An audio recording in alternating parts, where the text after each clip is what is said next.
I think it's important to frame the context of what we've learned during the pandemic when we look at the long-term impacts. We took an evidence-based approach.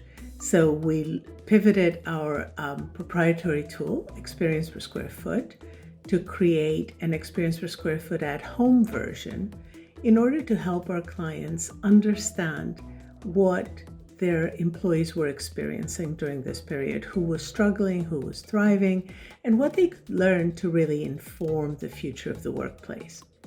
We've had over 3 million data points from over 70,000 participants across 100 countries. And the data points to some really significant findings.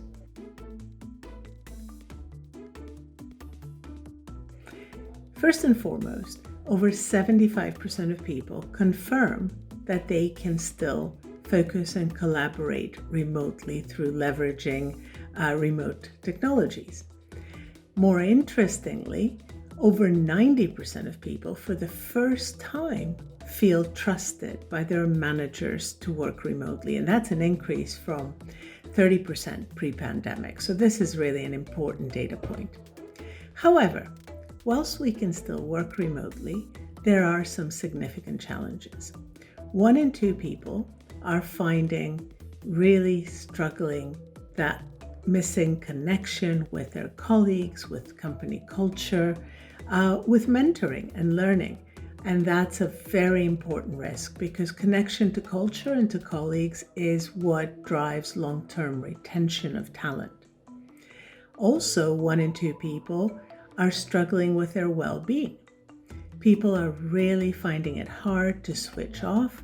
Third big challenge is that younger people are struggling the most.